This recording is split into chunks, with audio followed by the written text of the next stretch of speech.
안녕하세요, 수험생 여러분. 저는 종로학원에서 영어를 가르치고 있는 김찬영이라고 합니다. 아마 이제 오늘 10월달 교육청 모의고사를 다들 보셨을 텐데 아마 9월달 모의고사랑 비교하자면 이번 10월달 교육청 모의고사는 아마 대단히 까다롭다고 느껴졌을 가능성이 상당히 높다고 저는 느껴집니다. 그래서 9월달 평가 모의고사 같은 경우에는 뭐 주제나 제목 문제도 그렇고 뭐 어휘 문제들도 약간 좀 어렵게 됐지만 나머지 문제들이 상대적으로 좀 할만하다고 느껴지셨고, 또 저도 개인적으로 학생들하고 얘기를 해보면 시간이 그렇게 부족하진 않았다라는 그런 얘기들 되게 많이 전해 들었는데, 반면에 이번 10월달 모의고사 같은 경우에는 상대적으로 좀 시간도 부족하시고 문제들도 좀 까다롭다고 느껴졌을 가능성이 상당히 높아요. 그래서 일단 오늘 저는 여러분들하고 7개의 문제를 가지고 얘기를 할 건데, 실제로 여기 나왔던 문제들이 이제 가장 어려운 문제는 아니고요. 제가 가급적 여러 가지 유형의 문제들을 여러분들에게 설명드리기 위해서 다양한 유형의 문제를 꼽았고요. 아마도 여러분들이 개인적으로는 36번부터 39번까지 이어지는 글의 순서나 문장의 위치 같은 글의 흐름 문제들이 지난 9월달 평가원 모의고사에 비해서는 상대적으로 되게 어렵다라고 느껴질 가능성이 되게 높다라고 생각이 듭니다. 오늘 이제 그래서 어떤 식으로 문제를 접근해야 되는 것이고, 이번 교육청 모의고사에서는 여러분들이 어떤 점에 좀 더 집중하셨어야 되는지에 대해서 설명을 좀 드리도록 하겠습니다. 일단 처음에 이제 우리가 같이 볼 문제는 21번 함축 의미 추론 문제죠. 그래서 함축 의미 추론 문제 같은 경우에는 같은 이제 주제나 제목 문제들에 비해서는 상대적으로 학생들이 조금 더 어려워하는 경향들이 있고요. 학생들 입장에서 보자면 주제나 제목 문제에 비해서는 얘가 조금 더 모호하다라고 느끼시는 것 같아요. 하지만 우리가 21번 문제가 기본적으로 주제나 제목 문제와 같은 대입항 문제들과 같이 이제 우리가 병렬되어 있다는 걸 생각해 볼 때, 이 함축 의미 추론 문제도 역시 주제나 제목 문제와 똑같은 방식으로 접근해 주시면 아마 좀 더 쉽게 접근하실 수 있을 것 같아요. 그래서 일단 제가 드리고 싶은 조언 같은 경우에, 조언이라고 한다면 밑줄친 부분의 의미에 대해서 너무 많이 집중하시기보다는 글의 전반적인 내용 내지는 얘가 하고 싶어하는 말들, 이런 것들에 집중하신다면 아마 조금 더 쉽게 풀릴 것 같고요. 이 문제 역시도 이제 그런 측면에서 보자면 아주 어려운 문제는 아닐 것 같습니다. 일단 이 밑줄친 부분을 보게 되면 do not have the ears to hear 이시죠. 우리말로 해석하면 그것을 들을 귀를 갖고 있지 않다 정도로 해석이 되는데, 이걸 조금 더 이제 풀어 설명하자면 아마 제대로 이해를 하고 있지 못하다 정도로 이해할 수 있지 않을까요? 근데 다만 이제 우리가 이 문제 해석 관건은 그러면 도대체 우리는 어떤 문제를 제대로 이해하고 있지 못할 것인가? 그래서 이 밑줄친 부분을 보신 다음에 조금 독해력이 되신다거나 이런 분들 같은 경우에는 그럼 얘는 도대체 어떤 문제를 얘기하고 있는 거지? 라는 걸 생각하신다면 아마 조금 더 문제를 빠른 시간에 풀 수 있었을 거라고 그렇게 생각이 돼요. 다만 이제 이 문제 같은 경우는 되게 친절하게도 첫 번째 문장에서 이미 어떤 부분이 문제가 되고 있는지에 대한 설명을 해주고 있습니다. 그래서 이 첫 번째 문장을 보시면 뭐라고 얘기했었냐면, 여기 far from 이란 표현은 얘는 그냥 never라고 생각하시면 되겠고요. 그냥 우리말로 해도 거리가 멀다 라니까 결코 아니다는 의미가 되겠죠. 그래서 자본주의랑 동의어는 결코 아니고요. 이 소비주의라고 하는 것들이 오랜 기간 동안에 자본주의를 가능하게 만들어주지 않는다라고 얘기했어요. 그렇죠? 그래서 우리가 봤을 때 첫 번째 부분에 이제 밑줄을 이렇게 쳐주시면 되겠죠. 이 부분이 정말 중요한 부분이 되겠습니다. 왜냐하면 우리가 이 소비주의라고 하는 것들이요, 자본주의, 자본의 형성이라고 하는 걸 거의 불가능하게 만들어주기 때문에 라고 얘기를 하고 있는데, 사실 우리가 이 첫 번째 문장이 글의 주제라고 보셔도 되겠고요. 실제로는 이 이하의 내용들은 이 주제를 전부 다 설명해 주고 있습니다. 일단 우리가 이 내용들을 잠깐 정리하면, 소비주의라고 하는 것들이 자본주의의 그렇죠? 이 지속 가능성에 해가 된다라고 설명을 했고요. 그 이유는 뭐냐? 바로 자본의 형성을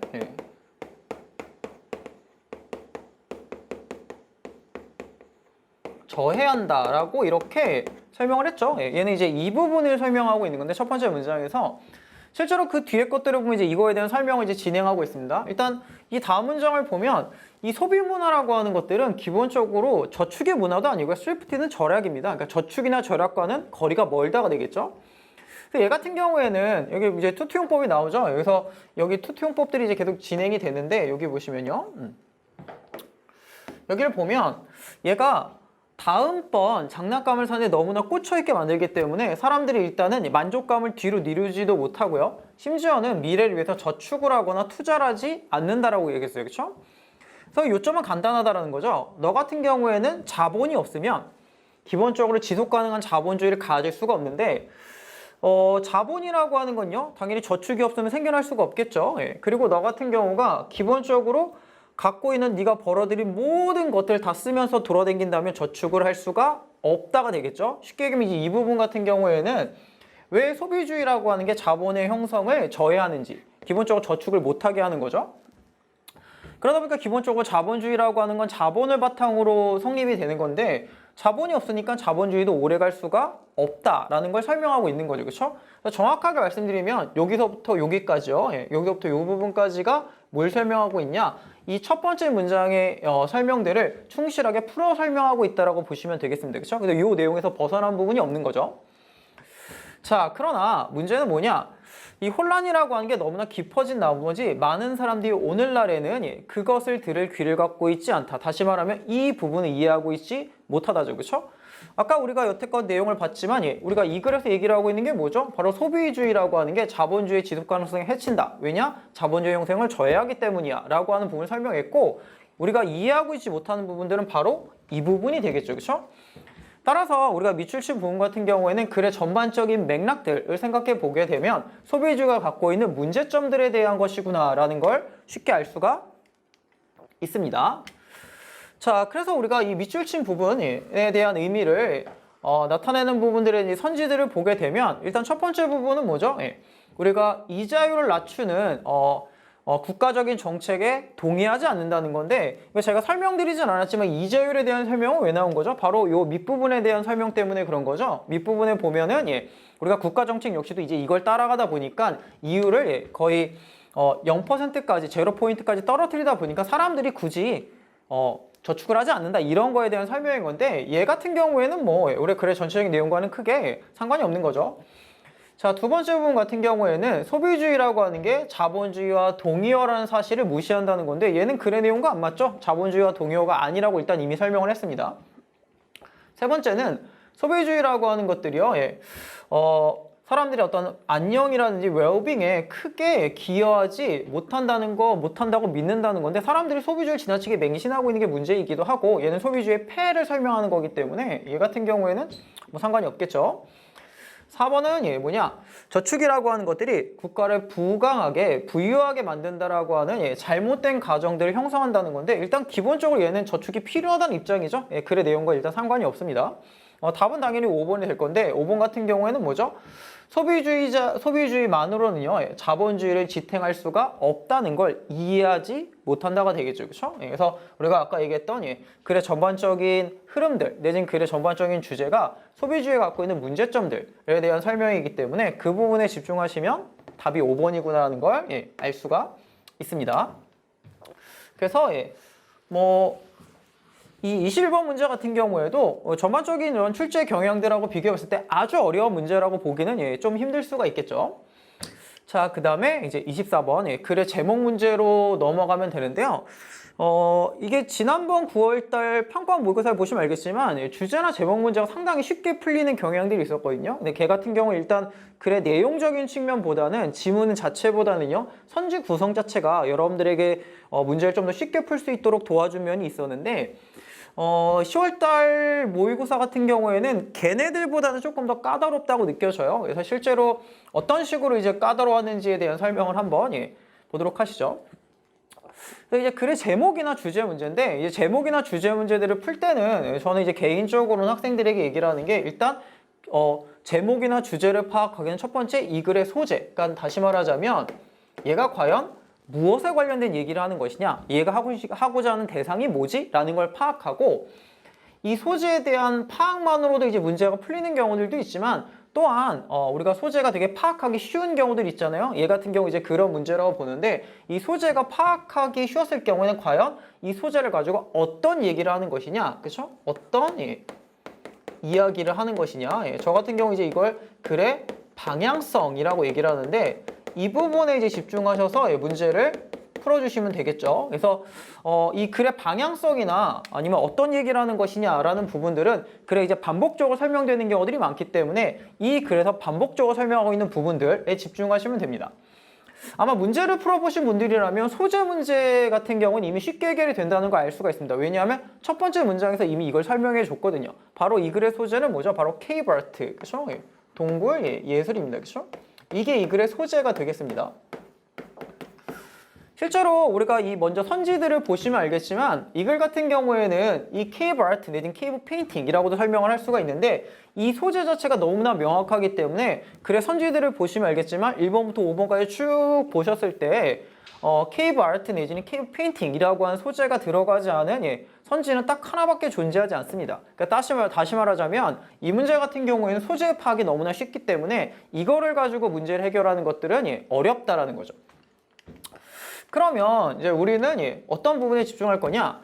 얘가 케이브 아트에 대해 설명하고 있는 건 맞는데 과연 우리는 얘가 이걸 통해서 무슨 얘기를 하고 싶어 하는지를 찾아야 되겠죠. 일단 처음 문장을 보시면 이제 동굴의 예술을 이해하는 데 있어서 우리가 고고학자들 같은 경우에는 기본적으로 지금 남아있는 헌터 게더 소사이티가 되겠죠. 우리가 수렵 채집인들에게 집중하고 있다. 얘네들 같은 경우 여전히 동굴 내부에다 그림을 기르고 있다는 건데 그 중에 대표적인 애들이 누구냐? 산민족이라는 애가 있다라는 거죠. 얘가 이제 남아프리카에 살고 있다. 뭐 이제 이런 식의 내용들이에요. 첫 번째 문장 같은 경우에는 뭐 우리가 소재 정도를 파악하는 정도만 알면 나머지 내용들은 뭐 그렇게 중요한 부분은 아니죠.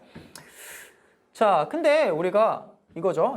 산민족을 연구하는 고고학자들을 매료시켜주는 요소들은 바로 뭐냐? 얘네들이 그들이 사냥하는 동물들을 정말 자세하게 우리가 묘사하고 있고 이걸 모방하고 있다는 건데 자, 얘네들은 어떠냐 하면 어떤 측면에서 사냥꾼들은 어떠냐? 그들의 사냥감들이 행동하는 방식에 대해서 추론하기 위해서 그들 자신들이 동물이 된다고 얘기했어요. 일단 이 글에서 중요한 개념이 하나가 나옵니다. 바로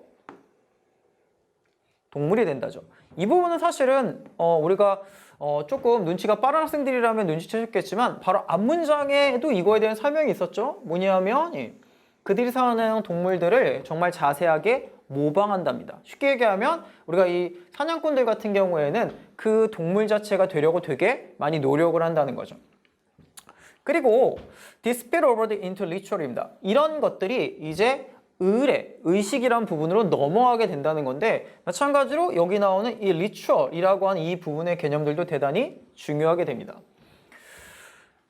자, 실제로 우리가 그 뒤에 보시면 산 민족들 같은 경우에는 과호흡이라든지 아니면 우리가 리듬에 따르는 이 움직임들을 활용해 가지고 우리가 샤머니즘의 문화의 일부로서 작용하게 되는 변화된 의식의 상태로 들어가게 된다는 건데 여기 보시면 뭐 과호흡이라든지 아니면 뭐 율동이라든지 이런 것들은 뭐라고 이해할 수 있냐면 우리가 의례라는 방향으로 이해할 수가 있겠죠. 그리고 이런 무아지경의 마지막 상태에서 이 루이스 윌리엄스라는 사람이 뭐라고 썼냐면 사람들은요 그들 자신이 동물이 된 것처럼 느껴졌다라고 그렇게 기술했다라는 거죠. 여기서 이제 우리가 앞에서 밑줄 친 부분의 내용과 겹치는 부분이 있죠. 바로 뭐가 되죠? 그들 스스로가 동물이 됐다라고 느끼게 되는 거죠. 그래서 이 부분을 보시면 이 케이브 아트라고 하는 부분들이 동물들이 이제 모방하게 되는 건데 얘네들이 이제 어떤 역할들을 하냐? 사냥꾼들로 하여금요. 그렇죠? 이런 애들이 모방한다거나 아니면 동물로 자체로 변모하게 된다라는 내용들을 지금 지속적으로 설명하고 있다는 걸 알 수 있습니다. 그리고 한 가지 내용을 더 추가한다면 동물을 모방하고 동물 자체로 변모하게 된 이런 과정들이 뭐가 된다는 거죠? 이게 일종의 의례 내지는 의식처럼 변하게 된다는 거죠. 실제로 여기에 보시면 우리가 뭐 무아지경의 상태라든지 이런 것들은 기본적으로 우리가 의례의 과정 중에서 나오게 되는 그런 부분들이 되는 거죠. 자, 그래서 우리가 여기를 보시면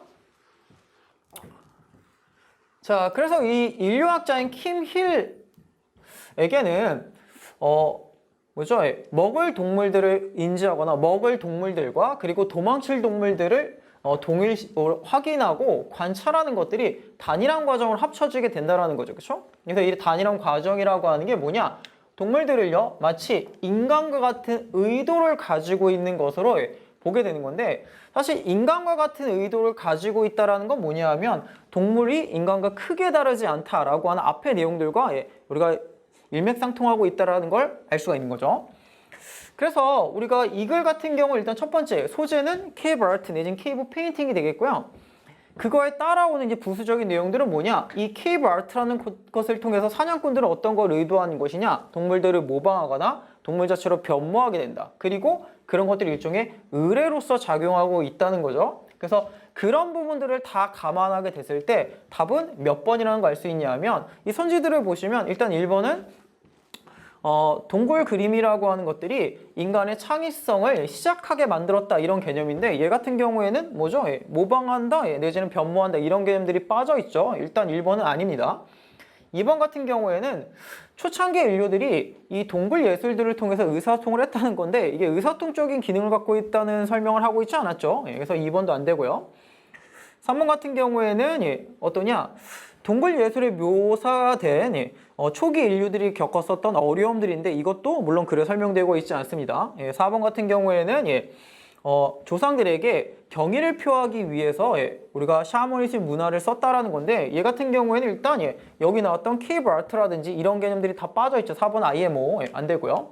5번을 보시면 Animal Imitation Ritual입니다. 아까 설명드렸던 동물을 모방한다 라는 부분이 설명이 되어 있었고요. 의뢰라는 부분도 잘 설명이 되어 있습니다. 그리고 이걸 통해서 동굴 예술들을 이해할 수 있다는 건데 실제로 우리가 첫 번째 문장에 보시면 동굴 예술을 이해하는 데 있어서는 기존에 이제 현재 살아있는 수렵 채집인들의 삶을 볼 필요가 있다고 얘기했었는데 이제 이런 동굴 예술들을 이해하는 방향들이 이런 부분을 찾을 수 있다는 내용들이 설명이 간략하게 되어 있긴 되어 있습니다. 물론 이 부분은 이 뒷부분 잘 이해 못했다고 하신다고 하더라도 글의 전반적인 내용들이 이 부분에 집중이 되어 있기 때문에 이 부분에 대한 설명만으로도 5번이 답이라는 걸 쉽게 알 수가 있죠. 왜냐하면 다른 우리에게 고민이 될 만한 선지들이 존재하지 않습니다. 그래서 답이 5번이구나 라는 걸 알 수가 있죠.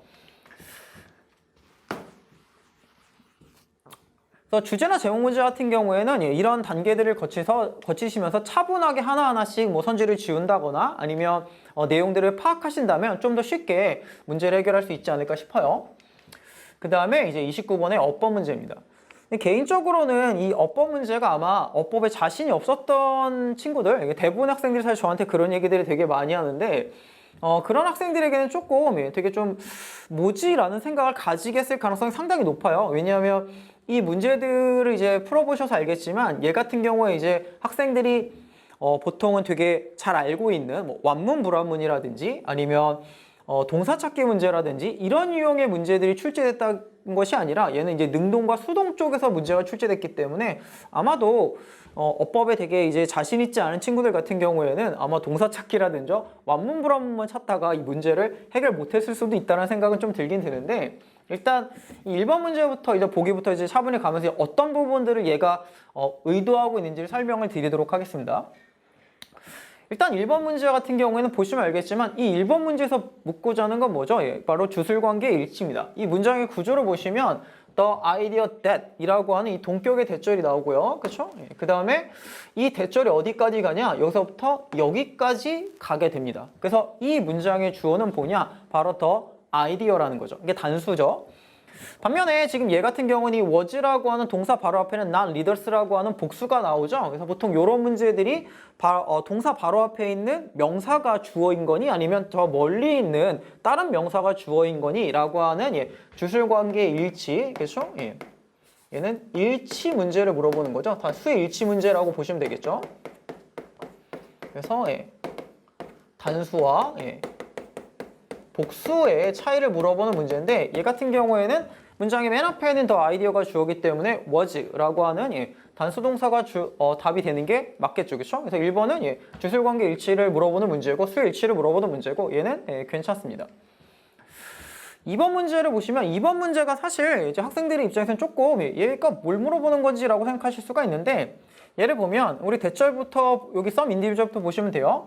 몇몇의 개인들 같은 경우에는 특징들을 가지고 태어납니다. 이 특징들이라고 하는 건 그들로 하여금 위대한 지도자들이 되게끔 만들어준다, 허락해준다 이런 정도로 볼 수가 있는데 이번 문제 같은 경우에는 일단 얘도 수의 일치 문제나 아니면 그 문제 쪽에 가깝다고 느껴져요. 일단 이 댐이 가르치는 말은 뭐냐? 그들이 가르치는 말은 뭐죠? 당연히 앞에 있는 트윗은 아니겠죠. 그래서 위대한 지도자가 되는 건 특징이라기보다는 어떤 개인들이기 때문에 얘가 가르친 말은 some individuals라고 보실 수가 있습니다. 그렇죠? 그래서 얘 같은 경우에는 일단 댐이 가르치는 명사 자체가 some individual이고요. 그러면 여기서 이제 이거를 이제 모의고사 이 교육청에서 의도한 바인지는 잘 모르겠지만 얘 같은 경우에는 이런 문제로 보실 수도 있어요. 어떤 문제냐면 지금 보시면 요 대시죠. 여기 이제 주격 관계 대명사가 되기 때문에 이 allow라고 하는 동사의 주체는 누구죠? 앞에 있는 true이 됩니다. 그렇죠? 특징이 돼요. 얘의 주어는 이거죠. 그렇죠? 이게 주어고 얘가 동사가 되죠. 여기 나오는 목적어는 문장의 구조는 지금 5형식 구조인 건데 여기 나오는 목적어는 누굴 가르치냐? 앞에 있는 some individual입니다. 그러니까 다시 말하자면 얘 같은 경우에는 주어랑 목적어가 다르죠. 그렇죠? 그래서 아마 이제 문법을 좀 아시는 분들은 이제 이쯤에서 이게 어떤 문제로도 볼 수가 있는지를 알 수가 있는데 얘는 뭐죠? 제기대명사랑 일반대명사의 차이를 물어보는 문제일 수도 있어요.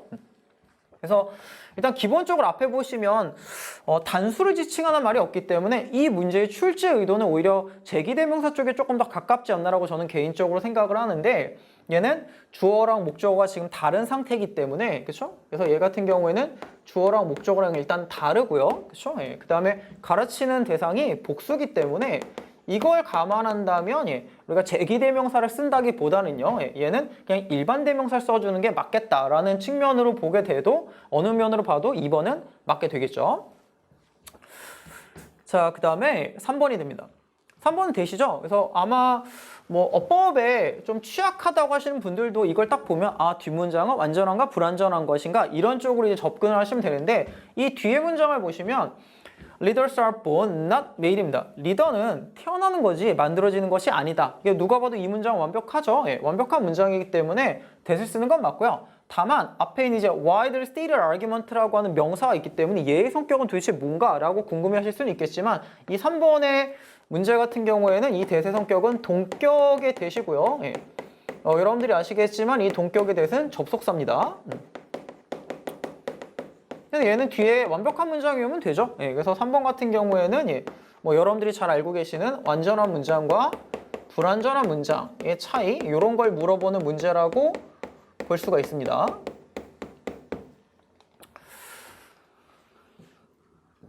자, 그 다음에 이제 4번인데요. 이제 이쪽이 좀 문제가 되는데 보시면 이렇게 돼요. 초창기 리더십에 관련된 연구들 중에 일부는 다음과 같은 것을 토대를 두고 있다고요. 그 다음에 이 왓절부터가 이제 관계되면서 왓이 이끄는 명사절이죠. 얘가 여기서부터 여기까지가 이제 하나의 단위로 뭉치게 됩니다. 얘를 보시면 이게 문장의 구조나 아니면 어휘력이나 이런 걸 좀 아시는 분들 같은 경우 이제 문장의 구조를 봤을 때 refer to as라고 이제 붙어서 나오는데 이게 실제로는 이렇게 쓰셔야 돼요. refer to A as B라고 하는 표현이 있습니다. 얘는 A를 B라고 부르다, 언급하다 이런 뜻인데 이게 보시면 알겠지만 차이점이 느껴지시나요? 얘 같은 경우는 refer to라고 하는 애 다음에 원래는 A라고 하는 명사가 들어가야 되는데 실제로 얘는 지금 없거든요. 이제 이걸 통해서 우리가 뭘 할 수 있냐? 얘 같은 경우에는 능동이 아니라 수동이구나 라는 걸 알 수 있죠. 그리고 얘는 지금 위인 이론이라고 불리는 것이라고 해석을 해야 되기 때문에 능동을 해석하기엔 좀 어색하죠. 그래서 4번 문제 같은 경우에는 얘는 사실 최근에 이 평가원이라든지 아니면 수능 문제에서는 그렇게 자주 답으로 출제하지 않는 능동태와 수동의 차이를 물어보는 문제죠. 그래서 이 문제 같은 경우에는 뭐 문장의 구조적인 측면들 봤을 때는 뒤에 이제 목적어가 존재하지 않는다든지 해석을 했을 때 위인 이론이라고 불리는 것 만약에 이걸 이제 능동의 의미로 해석하게 되면 해석이 안 되죠. 그래서 해석적인 측면이라든지 아니면 문장의 구조라든지 이런 걸 봤을 때 얘가 수동이겠구나라는 걸 알 수가 있기 때문에 얘가 이런 식으로 수동태의 형태 was referred라고 하는 형태로 고쳐줘야 됩니다. 그래서 답은 4번이 되겠고요. 그 다음에 이제 5번 보기를 보면 개인적으로는 아마 이제 어법에 이제 좀 친숙하지 않은 분들은 5번 이게 뭐지? 이런 생각을 되게 가지셨을 가능성이 높은데 이게 5번 웨더죠? 예. 이게 웨더인데 웨더는 일단 여러분들이 아시겠지만 뜻은 여러 가지가 있어요. 뭐뭐인지 아닌지도 있고 뭐뭐이든 아닌지 상관없이라고 하는 양보 의미를 가지고 있는 경우도 있는데 일단 얘는 두 번째입니다. 뭐뭐이든 아니든 상관이 없습니다. 그래서 여기를 보면 많은 영속적인 특징들이 있다. 그게 선천적이든 아니면 후천적이든지 간에 상관없이라는 뜻이 됩니다. 근데 기본적으로 웨더는 접속사죠. 여러분들 아시겠지만 그럼 이제 여러분들이 접속사 하면 떠올리는 특징들은 뭐죠? 그러면 뒤에는 완벽한 문장이 와야 되는데 근데 얘는 누가 봐도 완벽하지 않은데? 라는 생각을 가지실 수가 물론 있죠. 근데 이제 얘 같은 경우에는 보통 이제 영어에서 자주 쓰는 표현이기도 한데 접속사 뒤에 무조건 완벽한 문장이 오진 않습니다. 그래서 주어랑 비동사 같은 경우는 보통 생략하는 경우들이 되게 많은데 실제로 웨더가 뭐뭐이든 아니든 상관없이란 뜻으로 쓰이게 되면 이 주어랑 비동사를 대단히 생략을 많이 하고 씁니다. 그래서 얘네 생략의 가능은 좀 다 지우고 쓰는데 실제로 얘도 이렇게 보면 뭔가 불완전하고 좀 이상해 보이지만 실제로는 요 웨더랑 인네이트 사이에는 they are 라고 하는 주어랑 비동사 내지는 이게 they might be 이런 뜻을 쓰여서 they be 이렇게 쓰기도 합니다. 원형을 쓰기도 해요. I일 수도 있고 이게 B일 수도 있는데 이럴 수도 있어요.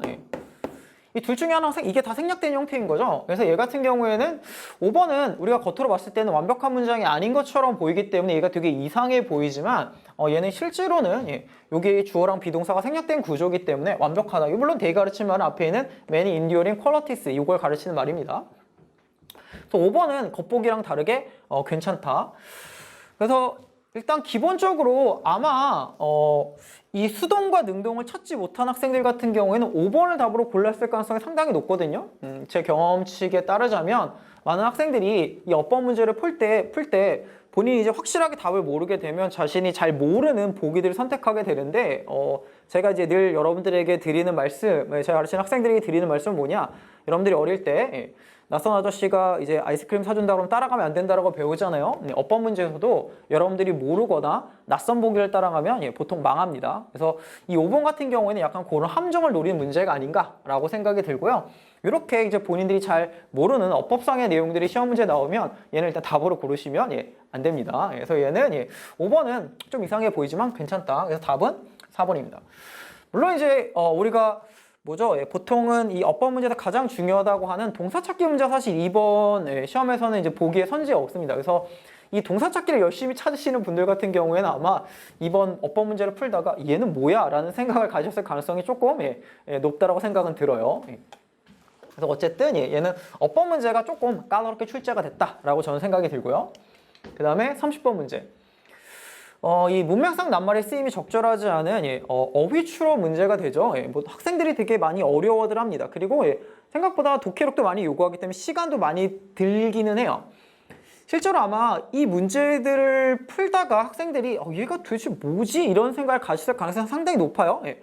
근데 얘도 이제 문제를 차분하게 읽어보시면 아시겠지만 얘도 답에 대한 근거는 대단히 명확합니다. 그래서 기본적으로 어휘 문제들을 풀 때 여러분들이 가장 명심하셔야 될 건 뭐냐? 이게 답이 아니라는 근거가 되게 명확하게 요새는 출제하기 때문에 그 명확한 보기를 찾으려고 노력하셔야 되고 본인이 이해가 안 되는 보기를 고르시면 일단 안 됩니다.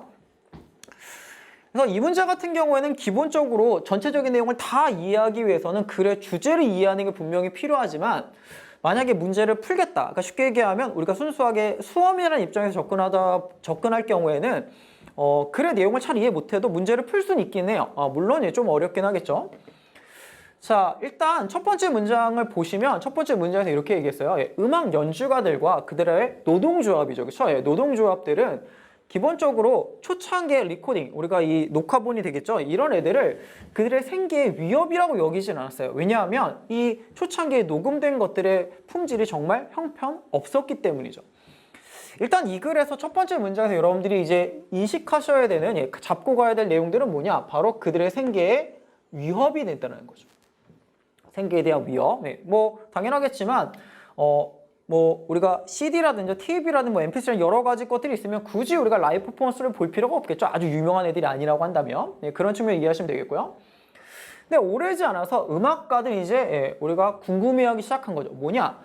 이 유명한 예술가라든지 아니면 유명한 음악들을 이렇게 녹음한 것들이 라이브 뮤직에 대한 수요를 줄이진 않을까. 언더마인이라고 하는 게 손상시키다 이런 뜻인데 여기서는 수요들을 줄인다 내지는 손상시킨다 뭐 어느 쪽을 생각하셔도 상관없겠죠. 자, 기본적으로 우리가 잘 생각해 보시면 얘는 이 첫 번째 보기 같은 경우에는 이 문장에서 말이 되죠. 왜냐하면 녹음본을 들을 것이냐 아니면 라이브 음악을 들을 것이냐 두 가지가 동시에 가진 않으니까 그래서 얘 같은 경우에는 undermine the demand라고 한 표현은 일단 괜찮습니다. 그리고 앞에서 뭐라고 설명했냐면 생계에 대한 위협이라고 설명하지 않았나요? 생계에 대한 위협은 뭐죠? 바로 라이브 음악에 대한 수요를 줄이게 되는 거죠. 그렇죠? 그래서 얘 같은 경우에는 이렇게 내용이 연결된다고 볼 수 있어요. 생계에 대한 위협, 쉽게 얘기하면 음악 연주가들의 생계에 대한 위협이라는 건 뭐냐? 그들의 라이브 음악에 대한 수요가 줄어들거나 손상되는 게 되겠죠. 그렇죠? 그래서 얘 같은 경우에는 이렇게 내용이 연결되기 때문에 1번은 괜찮습니다. 그래서 고민했다라는 거죠. 얘네들이 과연 우리들의 생계에 위협은 되지 않을까? 이렇게 고민했었는데 그러나 잠시간 봤더니 이 녹음된 음악이라고 하는 건 너무나 찌지직거릴 소리가 많이 나가지고 그들에게 심각한 위협은 되지 않는다는 거죠. 물론 얘가 상업적인 장소에서 연주가 되기도 하고요. 그 다음에 몇몇의 연주가들에게는요 그들의 소득을 보완할 만한 방식을 제한하기는 했지만입니다. 그렇죠? 그래서 일단 기본적으로 몇몇 연주가들에게 그들의 소득에 대한 보충 요소로 작용한다고 얘기했었는데 기본적으로 라이브 연주도 하고 그 다음에 레코드 내면 돈을 2배로 벌 수는 있겠죠. 그래서 얘 같은 게 서플리멘트라고 하는 건 내용을 봤을 때는 뭐 특별히 이상한 부분은 없습니다. 그래서 이런 보기들은 그냥 넘어가시면 되겠고요. 자, 게다가 초창기의 이 녹음본의 상태에서는 레디오 스테이션, 우리가 라디오 방송국들은 기본적으로 그들의 프로그램에서요 라이브 음악을 그쵸 뮤지션을 사용하는 걸 훨씬 더 선호했다라고 얘기했어요. 자, 왜냐하면 우리가 라이브 퍼포먼스에 나오는 실황 연주에 나오는 소리라고 하는 것들이 훨씬 더 질이 좋았다는 건데요. 자, 보시면 보세요. 이 부분이죠. 프로그램에서 실황 연주가들을 사용하는 것들을 훨씬 더 선호했다. 왜냐하면 라이브 퍼포먼스에 우리가 밑에 여기 뒤에 나오지만 품질이 더 좋았다고 얘기했잖아요. 사람들이 기본적으로 품질이 더 좋은 걸 선호하겠죠. 그래서 우리가 얘 같은 경우에는 이 3번 보기 같은 경우에는요. 이 밑에 내용과 감안해 보게 되면 이 두 가지가 맞아떨어지기 때문에 3번은 괜찮구나라는 걸 알 수가 있습니다. 그래서 기본적으로 녹화된 음악도 있었지만 품질이 더 좋기 때문에 실황 연주를 훨씬 더 선호했구나라는 걸 알 수가 있는 거죠. 그리고 뒤에 보시면 이 당시에는 라디오 방송국에서 이 리코딩을 사용하는 경우도 거의 없었다고 얘기했잖아요. 당연히 리코딩을 사용하지 않으면 실황 연주를 썼겠죠. 그래서 3번은 당연히 맞구나라는 걸 알 수 있습니다. 자, 4번을 보시면 이 방송하는 애들은요. 그래서 어떠냐? 유니온, 여기서 얘기를 하는 유니온이라고 하는 앞에 나왔던 우리가 음악 연주가들의 노동조합입니다. 그들의 노동조합들의 요구 뭐냐면 우리를 고용해 주세요. 그리고 월급도 좀 잘 주세요라고 한 요구를 거절했는데 왜냐하면 alternative use of recording were even less attractive입니다. 일단 이 부분에 일단 체크를 한번 해두시면 되겠고요. 아까부터 계속 설명이 나왔죠. 기본적으로 초창기의 녹음본이라고 하는 것들이 상태가 별로 안 좋았기 때문에 사람들은 실황 연주를 훨씬 더 선호했다고 얘기했었고요. 여길 보면 리코딩을 대안으로 쓰는 것, 쉽게 얘기하면 실황 연주를 하지 않고 리코딩, 녹음본을 쓰는 것들은 매력적이지 않다고 얘기했어요. 그러면 기본적으로 매력적이지 않기 때문에 실황 연주를 쓸 수밖에 없겠죠. 그렇다면 이 사람들의 요구를 거절하는 건 당연히 말이 되지 않습니다. 앞에 내용과도 보시면 알겠지만 전반적으로 녹음본이라고 하는 것들이 별로 신통치 않았기 때문에 실황 연주 더 선호한다고 얘기했잖아요. 그러면 우리가 아쉬운 사람들은 그들의 요구를 들어주는 게 맞겠죠. 그래서 얘는 이 because 이의 내용과 연결시켜 본다면 이 유니온이라고 하는 애들이 아까 얘기했던 연주가들의 노동조합이라는 걸 감안한다면 얘는 말이 되지 않는구나. 내용이 전적으로 배치가 되죠. 따라서 rejected는 말이 안 되고요. 얘는 respected라고 하는 애를 써줘야지만 됩니다. 그렇죠? 들어주는 거죠. 자, 뭐 그냥 그런 내용들이고요. 그 다음에 여기를 보시면 그래서 초창기 혁신의 단계, 이제 녹음본이나 이제 녹화본 이런 것들을 얘기를 하는 거죠. 이 초창기 혁신의 단계에서는 라이브 음악과 실황 연주와 기술 사이에서는 상대적인 균형이 존재했다는 거죠. 그러니까 여기서 얘기하는 상대적인 균형이라고 하는 건 라이브 퍼포먼스 쪽에 조금 더 무게가 실린 걸 얘기를 하겠죠. 하지만 우리가 이 전기적인 녹음에서 점점점 개선이 일어남에 따라서 그 변화는 이런 균형은 곧 바뀌겠다. 어느 쪽으로 테크놀로지, 다시 말하자면 이 리코딩 쪽으로 기울어지게 됐다는 걸 의미하는 거죠. 그래서 이걸 같은 경우에는 전반적으로 이제 우리가 녹음본과 그다음 실황 연주 요 둘 사이 이제 관계들에 대한 설명인 건데 얘는 이 4번 문장 같은 경우에 이 내용을 보시게 되면 이 문장 내에서, 그러니까 이 한 문장의 문맥 내에서 뭔가 모순이 일어난다는 걸 알 수가 있고요. 전반적인 내용들이 실황 연주를 훨씬 더 선호했다는 건데 그 사람들의 요구 조건을 들어주지 않기는 쉽지가 않겠죠. 아쉬운 사람들은 이제 방송국이 될 테니까. 따라서 4번이 좀 틀렸다라는 걸 알 수가 있다는 거죠. 물론 이제 어휘 문제 같은 경우에는 어려워하는 학생들은 상당히 되게 많이 어려워합니다. 일단 물론 이거 제가 봤을 때는 순수하게 어휘력의 문제인 경우들도 분명히 존재하지만 이게 글의 내용을 되게 디테일하게 하나하나 파악을 해야 되기 때문에 시간도 오래 걸리고 또 문제를 풀다 보면 마음도 급하다 보니까 잘 안 되는 경우들이 분명히 존재하죠. 그래서 시간이 좀 부족하거나 본인의 독해력에 자신이 없으신 분들 같은 경우에는 이 어휘 문제들은 가급적 좀 나중에 손을 대시는 게 오히려 더 현명한 수험의 전략일 수가 있겠죠. 그 다음에 33번의 빈칸 추론 문제를 한번 보도록 하겠습니다. 이 33번의 빈칸 추론 문제 같은 경우에는 어떠냐면 이게 처음에 보면 이게 뭔 내용이지 좀 쉽거든요. 그래서 얘는 도대체 무슨 얘기를 하는 거야? 전형적인 이제 33번, 34번의 이제 문제들인 건데 알고 보면 별 내용도 아닌데 이걸 되게 어렵게 쓸데없이 설명한 그런 문제를 드린 거죠. 그래서 이제 글의 구조를 보시면 이게 전반적으로 크게 한 3가지 내용들이 되게 중요하게 작용을 해요. 그래서 우리가 잘 생각할 건 얘가 반복적으로 하고 싶어하는 하고 있는 얘기는 과연 뭔가를 집중해서 보시게 되면 이 글의 내용은 사실은 별게 아니라는 거죠. 자, 일단 첫 번째 문장을 보면 뭐냐? 이런 어떤 주술적인 사고, 그 다음에 지적인 불완전성, 그 다음에 확증 편향 이런 것들이 과학적인 발견에 큰 장애물이었다라고 얘기를 했어요. 강력한 장애물이었다. 그래서 그들은 코페르니쿠스 이전에 수세대들의 이 천문학자들의 눈을 가렸다는 건데 눈을 가렸다는 건 뭐죠? 장애물이 됐다는 거죠. 그래서 우리가 이런 사고적인 요소들이요, 이런 요소들이 과학적 발전에 도움이 되지 않았구나라는 걸 알 수 있습니다. 보시죠.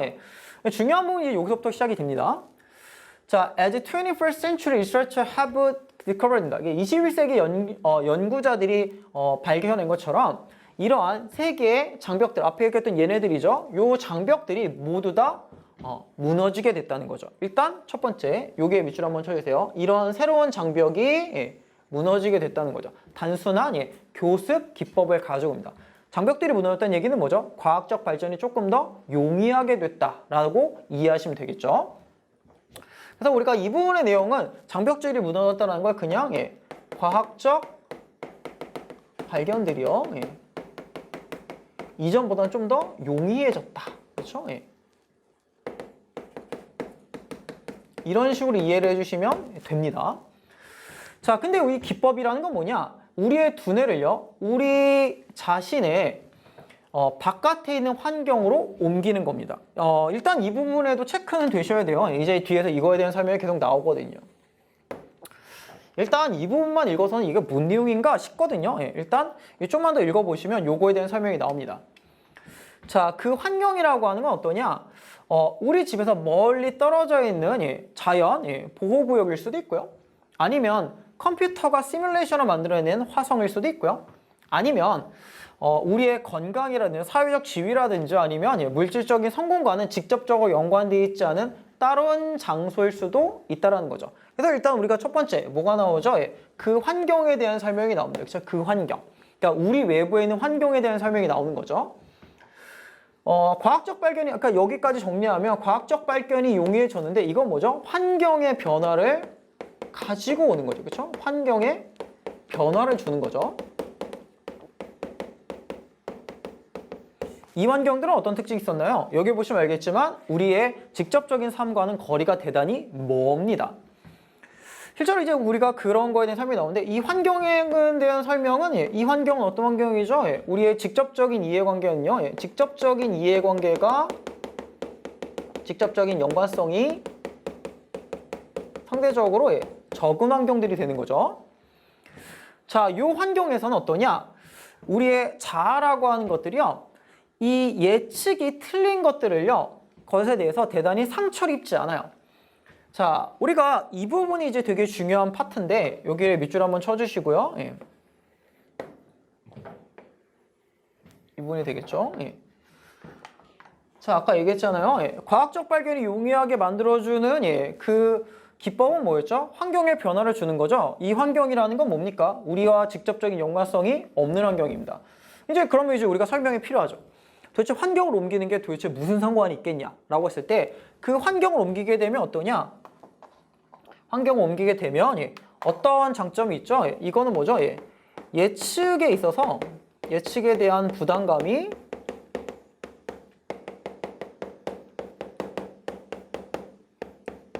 떨어지게 되는 거죠. 그러니까 예를 들어서 나랑 직접적인 연관이 있으면 내가 뭔가를 틀렸을 때 되게 문제가 많이 발생하지만 내 전문 분야가 아니라고 한다면 뭐 틀린다고 하더라도 사람들이 그렇게 뭐 상처를 입지는 않는다는 거죠. 뒤에 내용들을 보면 이제 그거에 대한 이제 부연 설명인 건데 물론 어떠냐 하면 우리가 추측이 틀리면 아까 얘기했지만 약간 화가 날 수는 있겠죠. 왜냐하면 내 예측이 틀렸는데 뭐 좋아할 사람은 없잖아요. 그렇죠? 뭐 약간 상처는 있긴 하겠지만 문제는 뭐냐? It will never really that invest in the gas to begin with. 처음부터 우리가 거기에 아주 많은 투자를 하진 않았다는 거죠. 이거는 그러니까 뭐죠? 앞에 있는 부분에 대한 설명입니다. 그래서 물론 틀리면 좀 창피하긴 하겠지만 어차피 뭐 내 인생과 크게 상관이 있는 건 아니기 때문에 굳이 뭐 상관이 없다는 거죠. 자, 그래서 여기 보시면 이제 그거에 대한 설명이에요. 이제 일단은 아까 얘기했지만 직접적인 예측에 대한 부담감 이런 것들이 떨어진다에 대한 설명이 이제 뒤에 나오는 거죠. 그래서 이 부분도 이제 그거에 대한 설명이라고 보시면 되겠어요. 여기 베어링은 연관성 이런 뜻이거든요. 얘가 연관성 이런 뜻인데 아니 명성이라든지 아니면 웰빙과는 전혀 연관성이 없는 그런 것들에 대해서 왜 신경을 쓰겠냐 이거죠. 사람들이 어떻죠? 부담감이 훨씬 더 줄어든다는 거죠. 자, in the happy state of apathy라는 표현이 나오는데 apathy는 밑에 보시면 알겠지만 이거는 무관심 이런 뜻이거든요. 이런 행복한 무관심의 상태. 행복한 무관심의 상태를 뭘 가르치죠? 얘를 가르치는 거죠. 예측에 대한 부담감이 떨어지기 때문에 틀려도 덜 창피하다는 거죠. 뭐 예를 들자면 저는 이제 영어 강사이기 때문에 영어 문제에 대한 예측을 틀리는 건 상당히 창피한 일이 되겠지만 뭐 수학을 틀리는 거야 뭐 상관이 없죠. 어차피 저도 여러분들만큼 수학을 잘 못하기 때문에 이런 건 뭐 전혀 상관이 없습니다. 이런 상태라고 보시면 되겠죠. 좀 더 편안한 마음으로 예측이 가능하겠죠. 이런 무관심의 상태에서는 어떠냐?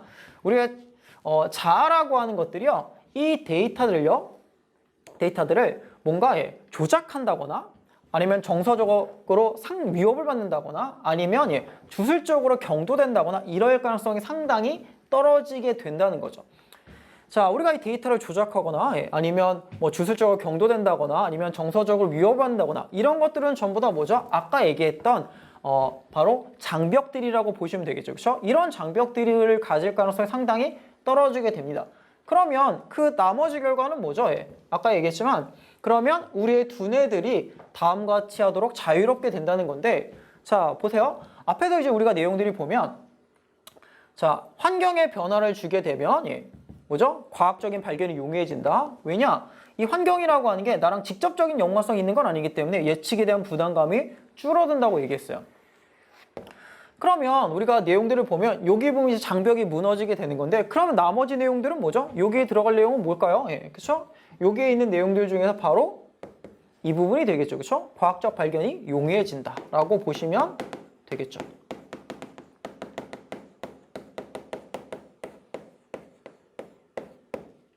그래서 우리가 찾을 내용은 바로 이 부분이 됩니다. 자, 그래서 일단 이거랑 관련된 보기를 찾으시면 되겠죠. 뭐 아니면 뭐 여기까지 바로 찾으시면 너무 좋겠지만 그게 아니라고 하더라도 뭔가 여기에 들어갈 내용은 대단히 좋은 내용이겠구나라는 거 정도는 알 수가 있는 거죠. 그리고 그게 뭐 과학의 발전이라든지 진보랑 뭔가 연관성은 당연히 있어야 되겠고요. 그 장벽이 무너지는 거니까. 자, 일단 1번을 보시면 우리가 이 불규칙성이라고 하는 걸 제거하고 대신에 조화를 추구한다. 뭐 전혀 상관이 없는 내용이죠. 그 다음에 2번 같은 경우에는 남아있는 데이터를 우리가 재조직함으로써 에러를 정당화시킨다는 건데 이게 뭐죠? 데이터 조작이죠. 얘는 당연히 이게 들어가면 안 됩니다. 3번은 build barrier to avoid intellectual insecurity입니다. 그래서 지적인 불안정성을 피하기 위해서 장벽을 만든다는 건데 장벽을 만드는 거 아까 얘기했지만 좋은 게 아니죠. 예, 그래서 2번하고 3번은 일단 좋은 내용이라고 볼 수가 없기 때문에 여기 들어가기엔 적절하지 않고요. 4번을 보시면 실패한 가설을 버리고요. 폐기하고 새로운 가설들을 과감하게 추구한다. 이게 뭐죠? 과학적 발견을 용이하게 해준다죠. 그렇죠? 얘가 답이 되겠고요. 5번을 보시면 주변을 조작하고 그 다음에 기존의 아이디어를 뒷받침한다는 건데 얘 같은 경우에도 보시면 알겠지만 주변을 조작한다, 데이터 조작한다 이런 거잖아요. 그렇죠? 예, 그리고 기존에 잘못된 것들을 계속해서 지지한다는 거니까 얘도 좋은 내용일 수가 없는 거죠. 이제 그걸 놓고 보면 이제 이 글은 어떠냐 하면 여기에 들어갈 내용이 과학적 발견이 용이해진다라는 걸 바로 직접적으로 찾으셔도 문제를 해결할 수 있겠지만 그게 아니라고 한다면 여기 들어갈 내용은 뭔지 모르겠지만 되게 좋은 내용인 것 같아 라는 부분을 접근하셔도 2번, 3번, 5번은 고르시면 안 된다는 거죠. 그렇죠? 얘네들은 전부 다 안 좋은 내용들이기 때문에 빼고 뭐 그나마 좋은 내용이라고 한다면 1번과 4번인 건데 얘는 근데 뭐 어떤 조화라든지 아니면 불규칙성 이런 문제를 얘기하고 있는 건 아니기 때문에 그걸 감안한다면 좋은 내용이긴 하지만 얘는 글의 내용과 상관이 멀기 때문에 그렇죠? 상관이 적기 때문에 이게 되는 게 맞겠다라는 식으로 소거법을 통해서도 하나하나씩 줄이시면 문제를 해결할 수는 있습니다. 그래서 얘는 그런 식으로 문제가 해결이 되겠고요. 알고 보면 뭐 이런 거 아니겠어요? 그렇죠? 이런 정도로 정리가 된 내용인데 이걸 좀 어렵게 풀어 설명했을 뿐이다 라고 이해하시면 되겠고요. 그 다음에 37번 문제입니다. 이 37번 문제가 아마 글의 순서 문제인데 기본적으로 이제 글의 흐름과 관련된 문제들이죠. 뭐 글의 순서라든지 문장의 위치라든지 이런 문제들이 제 개인적으로는 9월달 평가원에 비해서 이번 10월달 모의고사는 좀 되게 많이 까다롭지 않았나. 특히나 37번 문제 같은 경우에는 얘는 또 뭔 소리야? 이런 생각을 가지셨을 가능성이 상당히 높고요. 이 글의 내용을 되게 차분하게 읽어보지 않으면 글 간의 연관성을 찾기가 생각보다 쉽지 않아요. 그리고 얘가 명확한 단서나 이런 것도 거의 존재하지 않기 때문에 이런 문제들 같은 경우는 시간도 되게 오래 걸리고 내용 파악도 쉽지 않아서 아마 여러분들이 좀 어려워하지 않으셨을까 이렇게 생각이 듭니다. 일단 내용들을 보면 바이페달리즘, 이제 여기서 주로 얘기하는 두 발로 걷는 걸 얘기를 하는 거죠. 두 발로 걷는 거, 다시 말하면 직립보행이라고 하는 게 거대한 진화적 조종의 체인을 시작했다. 연쇄를 시작하게 됐다고 얘기했어요. 일단 우리는 바이페달리즘 내지는 업라인 워킹에 대해서 얘기를 하고 있구나 정도까지는 알 수 있습니다. 얘는 우리가 원인들의 팔을 자유롭게 해준 거죠. 뭐냐? 얘네들은 팔이 자유롭다 보니까 무기도 옮길 수가 있는 거고요. 또한 음식들도 우리가 집단이 모여있는 무리들이 모여있는 곳으로 가져갈 수 있는 거죠. 옛날에 이제 팔이 없을 경우에는 그 자리에 직접 소비해야 됐지만 이제는 이런 것들이 자유로워졌다는 거죠. 하지만 그런데 이런 두 발로 보행하는 것들이 hand dexterity, 손재주라든지 아니면 도구의 사용을 촉발시키는 데 있어서 대단히 필요했답니다. 사실 우리가 이 글의 전반적인 인과관계들은 우리가 내용들이 많이 생략되어 있다 보니까 전체적으로 다 파악하기가 쉽진 않거든요. 다만 우리가 이 주어진 문단을 딱 읽고 나서 어떤 점들을 여러분이 찾을 수 있냐라고 하면 맨 마지막에 뭐라고 썼죠? 이 두 발로 보행하는 것들이 손재주라든지 아니면 도구의 사용을 촉발하는 데 도움이 됐다고 얘기를 했잖아요. 그러면 이제 뭘 하실 수가 있죠? 뒤에서는 뭔가 hand dexterity라든지 아니면 물론 이건 이제 내용을 읽어보시면 알겠지만 잘 나오진 않습니다. 도구의 사용이라는 측면들에 대한 설명을 하겠구나라는 것 정도는 알 수가 있는 거죠. 자, A번 문장입니다. 사실 이 문제를 푸는 데 있어서 A번 문단이 정말 중요하거든요. 특히나 얘 같은 경우에는 첫 번째 이 A번 문단에 있는 첫 번째 문장을 얼마나 잘 해석할 수 있냐. 특히나 정확하게 하면 여기 digit이라는 단어를 얼마나 잘 이해하는지에 따라서 문제의 난이도는 확 달라집니다. 자, 일단 볼게요. 이것은 뭔지 모르죠? 능력을 만들어냈습니다. 어떤 능력이냐 하면 각각의 디짓인데 디짓은 뭔 뜻이죠? 뭐 이게 디지털 뭐 이런 거는 많이 올 때 디짓이라는 단어가 조금 어려울 수가 있는데 이 디짓이라고 하는 게 뭐 숫자 이런 뜻도 있지만 여기서는 이 디짓은 뭘 가르치냐? 바로 손가락을 가르칩니다. 그래서 디짓이 손가락이라는 단어를 아는 순간 이 문제의 난이도는 대단히 낮아지게 됩니다. 각각의 손가락들을 독립적으로 활용할 수 있는 거죠. 어디에서냐 하면 도구의 사용에 요구되어지는 복잡한 조작에서입니다.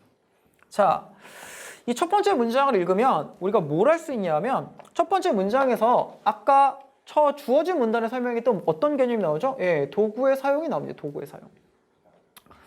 그러니까 쉽게 얘기하면 A번의 첫 번째 문장은 도구의 사용이라는 내용은 그대로 이어받고 있어요. 다만 이게 어떤 측면에서 좀 앞에 있는 문장과의 관계를 생각해 볼 수 있냐면 이 도구의 사용이라고 하는 내용들은 그대로 연결이 됐지만 뭐는 설명이 안 됐죠? 우리가 이 첫 번째 문장을 보면 처음 보는, 그쵸? 예, 단어, 처음 보는 개념이 나오죠. 그쵸? 예, 바로 뭐죠? 바로 손가락이라는 개념입니다.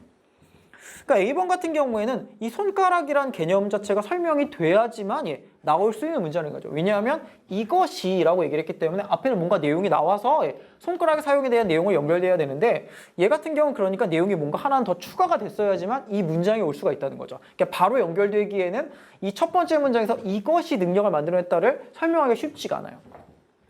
자, 그 다음에요. 이 두 번째 문장도 마찬가지로 중요합니다.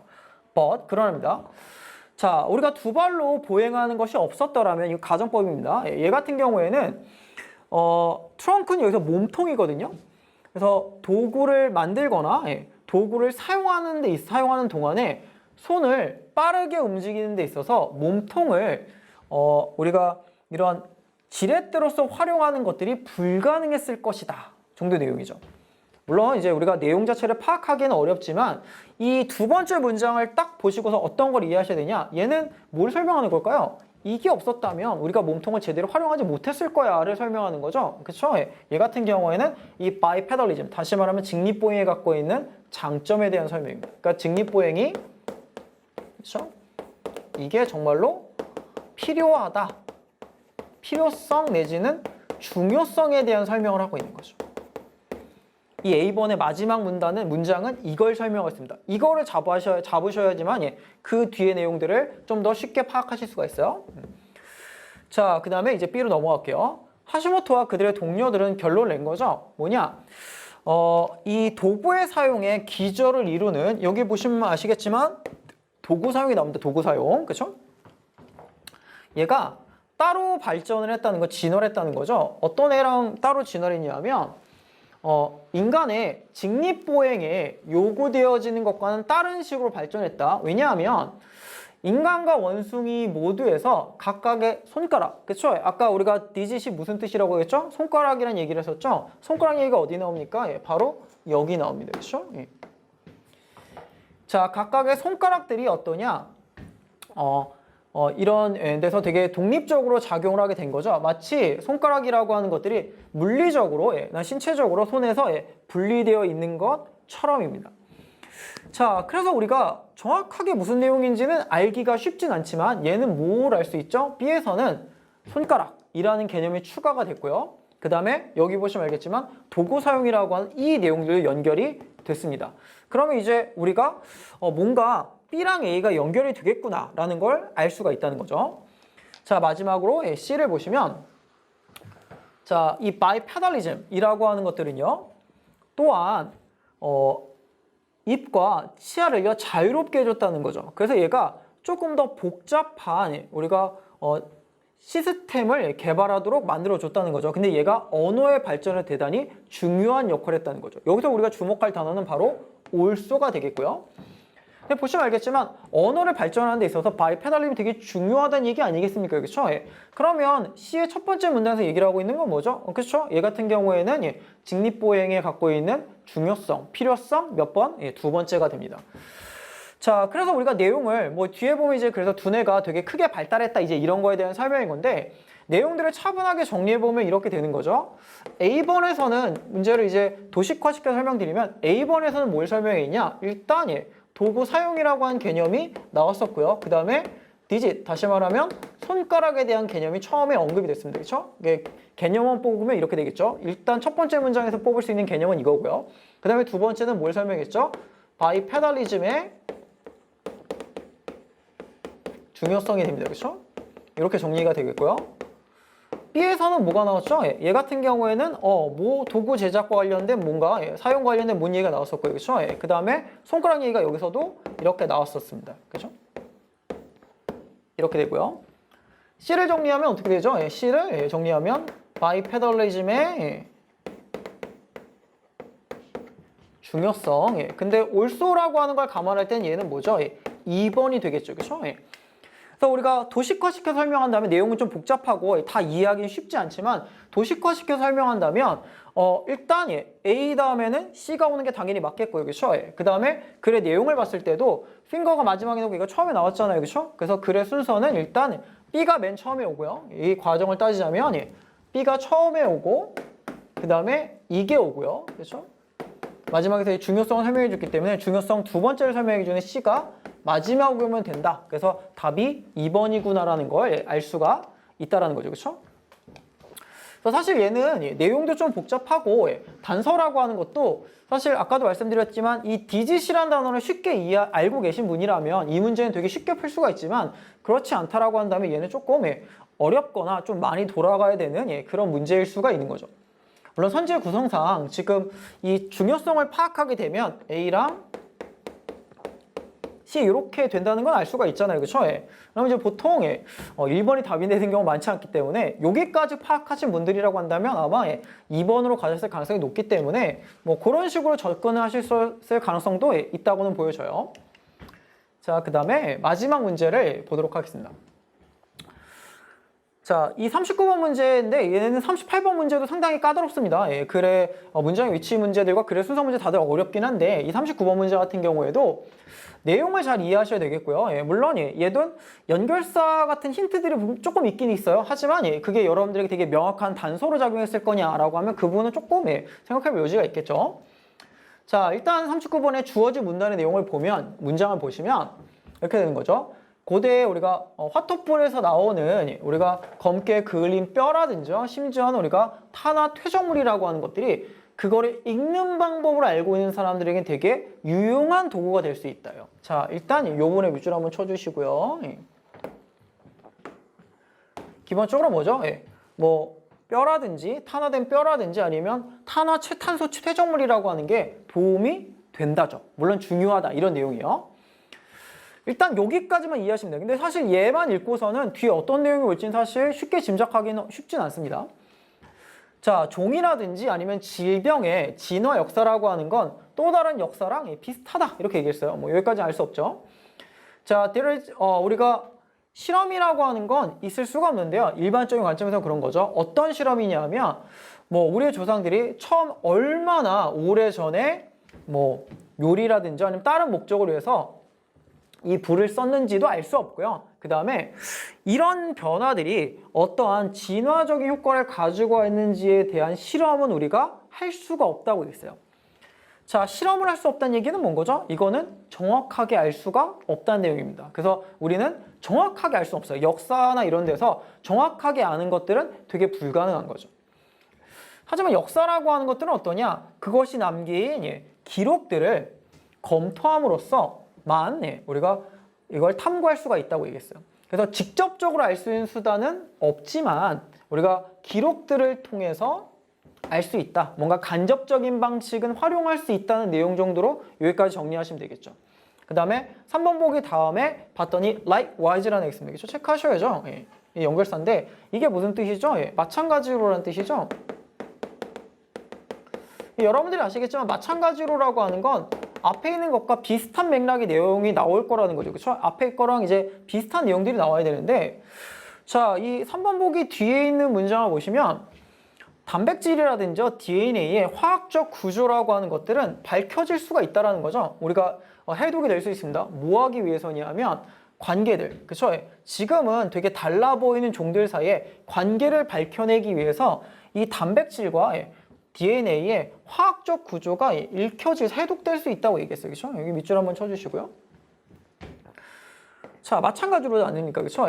마찬가지로니까 그러면 요 내용과 요 내용이 지금 같은 내용이냐는 건데 이게 내용을 잘 보시면 알겠지만 이 내용은 지금 뭐에 대한 설명인 거죠? 이 부분은 뭐에 대한 설명이요? 바로 이 3번 보기 앞에 있는 기록을 검토한다라는 거에 대한 뭐죠? 세부적인 설명인 거죠. 다시 말하자면 기록을 검토하는 것들에 대한 세부적인 사례를 설명하는 건데 근데 문제는 뭐냐? 이 3번 보기 바로 뒤에 likewise라고 하는 연결사가 있다는 거죠. 이 연결사가 있다는 건 뭘 얘기를 하는 거죠? 이 사례가 얘가 첫 번째여서는 안 된다는 거죠. 그렇죠? 그러면 이 사례의 첫 번째 것들은 과연 무엇이 돼야 되느냐? 당연히 얘가 돼야 됩니다. 그렇죠? 그래서 내용을 보면 이 기록의 사례가 뭐가 되냐? 앞에서 얘기했던 뼈라든지 아니면 탄화 퇴적물일 수도 있고요. 탄소 퇴적물.